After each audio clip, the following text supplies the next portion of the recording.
Thank you. Thank you, Speaker Ohana, for your kind introduction and for inviting me here today. Mr. Speaker, MK Moshe Torpaz, MK Danny Luz, distinguished guests, and dear friends, I am profoundly honored to speak in the hallowed halls of your Knesset, in your eternal capital, the holy city of Jerusalem, at this time of historic consequence for Israel and the Jewish people. Today I stand before you not just as a leader in the United States Congress, but as a lifelong admirer, supporter, and true friend of Israel and the Jewish people. You see, I am lucky to have had the privilege of traveling here many times before, but I must confess that this time feels different. The stakes are higher. Our sense of moral, patriotic duty feels heightened, renewed. 226 days ago, we witnessed the most vicious, brutal attack on Israel and the Jewish people since the Holocaust, a barbaric terrorist attack that claimed more than 1,200 innocent lives. Civilian women, children, and the elderly were ripped from their homes and massacred, raped, beheaded. Jewish families were bound together and burned. Babies burned alive. Atrocities of humanity. We must never forget, and we must never relent. Israelis, Americans, and others were savagely kidnapped from their homes, beaten, tortured, and taken hostage to the terror tunnels beneath Gaza. And we must remind the world every day that there are still over 120 souls held hostage, 226 days of captivity, including Americans, held by Hamas terrorist thugs. Let me be very clear, we will not rest until the hostages are back home. This period calls to mind the many times forces of evil have tried to destroy Israel and the Jewish people. Since Israel's first days of existence, there have been those who have sought out its destruction. You see, we saw the same eliminationist goal in 1948, during the Fedayeen raids of the 1950s and 60s, in the 67 war, the 73 war, the successive wars against Hamas in Gaza, and again on that dark day, October 7th, 2023. What we are witnessing today is a story of the forces of good versus evil, the forces of civilization against the forces of barbarism, of humanity versus depravity. I want to share something that I heard the writer Douglas Murray say a couple weeks ago, which I've witnessed for myself here these past few days. Israel chooses life. Murray is right, but let me go further. In choosing life, Israel fulfills Isaiah's prophecy to be a light unto nations, fighting for its survival and future in one very tough neighborhood. And I get the sense, and I know that the people of Israel know this. In the week after October 7th, 360,000 Israelis reported for military duty, flying home from around the world. That's the equivalent of 20 million Americans, more Americans than served in World War II. Many of these courageous fighters are but of college age in America. What a striking comparison. Young Israelis heeding the call of duty, fighting for their families, their people, and their homeland, while the pro-Hamas apologists on so-called elite campuses across America are in a paroxysm of bloodlust, cosplaying Hamas, calling for intifada and genocide, with signs saying final solution, chanting death to Israel and chanting death to America. We know what it must look like, but I want you to know something. Those views, though given airtime by some radical Democrat members of Congress, those views do not reflect the views of the American people. The American people stand firmly behind you, and we are already seeing the majority in the body in which I serve, the United States Congress, fight back and turn the tide. Let me repeat, America is firmly behind Israel and the Jewish people. And this goes back to our nation's founding. In 1790, America's founding father, George Washington, wrote a letter to the Jews of Newport, Rhode Island, expressing America's founding impulse, a devotion to religious pluralism. He wrote that the United States would, quote, give to bigotry no sanction and persecution no assistance. He further wrote, quote, may the children of the stock of Abraham who dwell in this land continue to merit and enjoy the goodwill of the other inhabitants, while every one shall sit in safety under his own vine and fig tree, and there shall be none to make him afraid. May the Father of all mercies scatter light and not darkness in our paths, and make us all in our several vocations useful here, and his own due time and way everlastingly happy, end quote. As long as I serve the American people, I will defend George Washington's vision of religious pluralism and freedom. Today, this means crushing anti-Semitism at home and supplying the state of Israel with what it needs, when it needs it, without conditions to achieve total victory in the face of evil. For all of you, total victory needs no explanation, but total victory is something too many others throughout the free world fail to understand. Total victory starts, but only starts, with wiping those responsible for October 7th off the face of the earth. There can be no retrievable dignity for Hamas and its backers. When they chose rape, the torture of civilians, and the mutilation of infants as weapons of terrorism, they left no alternative to this just war. When the genocidal zealots running Iran lobbed missiles at this very city, they removed any doubt as to their hideous intentions. Chants of death to America are not hollow slogans. They are a promise that what happened here on October 7th could happen in the United States, unless Hamas and its jihadist accomplices are eliminated. My country and all countries must stare truth in the face. This is not Israel's fight alone. It is also our fight, the West's fight. In truth, total victory is about more than responding to one attack. It's about restoring a way of life. It is about securing the Jewish state so that it no longer faces threats of annihilation from any actor, whether from Iran, Hezbollah, Hamas, or any other. And it is the United States' high honor and high responsibility to support Israel's effort. I have been clear at home, and I will be clear here. There is no excuse for an American president to block aid to Israel, aid that was duly passed by the Congress. There is no excuse to ease sanctions on Iran, paying a $6 billion ransom to the world's leading state sponsor of terror, or to dither and hide while our friends fight for their lives. No excuse, full stop. That's why I'm proud to have sponsored or backed every measure to aid Israel that has come before the United States Congress. Every single one.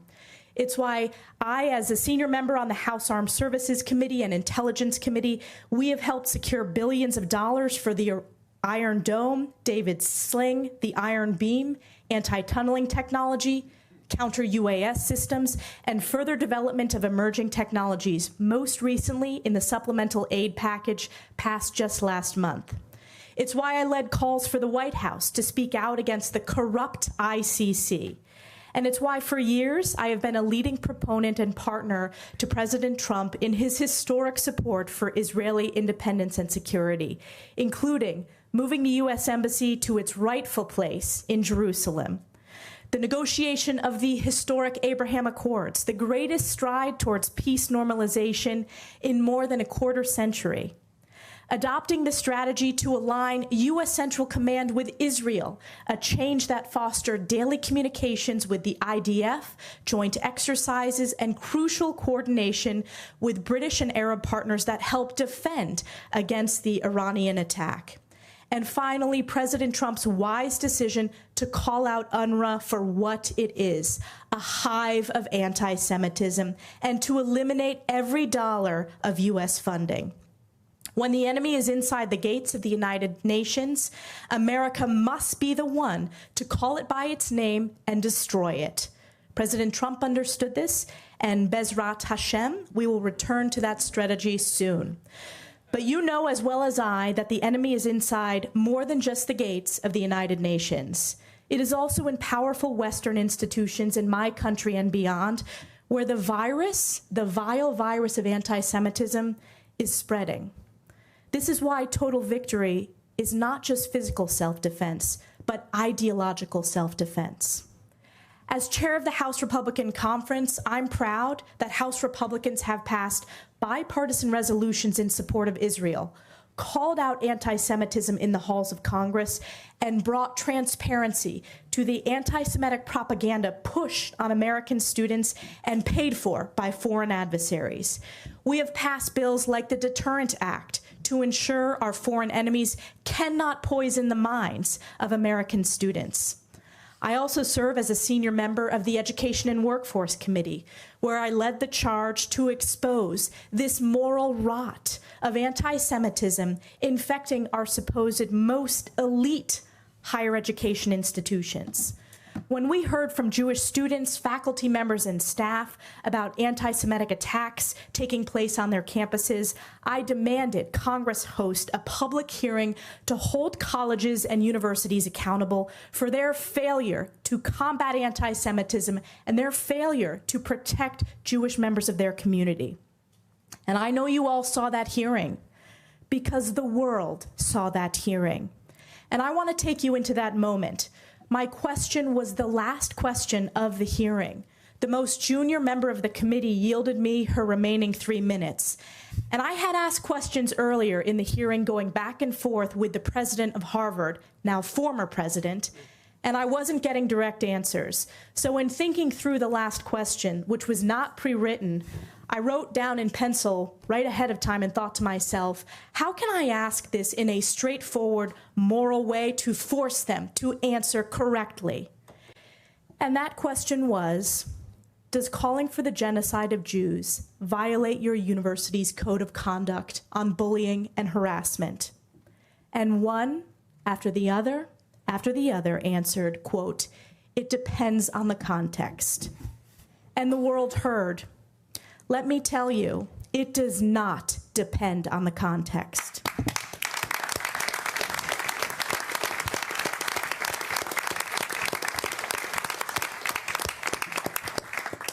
And over the years, I've been in a lot of high-profile committee hearings, and I've never witnessed the moral bankruptcy and depravity of witnesses like I did in that hearing. In 1 week, there were over 1 billion views worldwide. It is now well into the multiple billions. And there is a reason that it is the most viewed testimony in the history of the United States Congress. And that is because it exposed the moral rot at the highest levels of these so-called elite universities. And as I said, after the resignations, 2 down, so many to go. That hearing set off an earthquake. Their disgraceful attempt to contextualize genocide of Jews is a symptom of decades of moral decay, intellectual laziness, and dangerous radical groupthink at these so-called elite institutions across society. We have put colleges and universities on notice and expanded this investigation to ensure every Jewish and Israeli student, faculty member, and staff member is protected on campus. We're looking at foreign donations to universities, the failure to protect Jewish students, the federal accreditation system, the assault on viewpoint diversity and free speech, the anti-Semitism inherent in woke DEI, the erosion in academic integrity, and the extent to which U.S. taxpayers have been forced to bankroll the political indoctrination of young Americans at these institutions. The days of unchecked anti-Semitism, of anti-Jewish racism must be over. We will hold the purveyors of the oldest hatred accountable.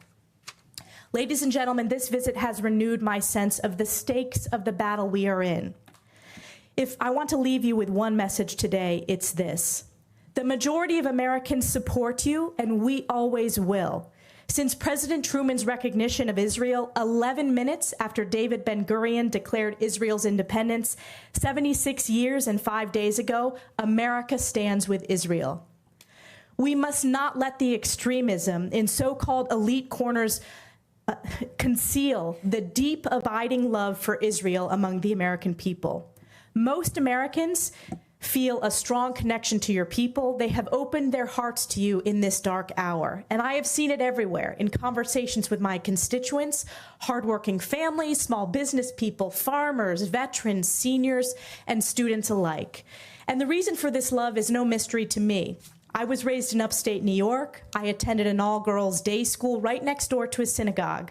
I grew up attending B'nai Mitzvot of childhood and family friends and have been welcomed into many homes for Shabbat dinner. I've celebrated with my friends the birth of their children, attending baby namings and britot, and signing a ketubah at a friend's wedding. My love and respect for the Jewish people and the people of Israel is lifelong and deep. And I've been to Israel many times, even before I was a member of Congress. As a Harvard undergraduate, I made my first trip to Israel to study national security policy on a fellowship with the Foundation for Defense of Democracies.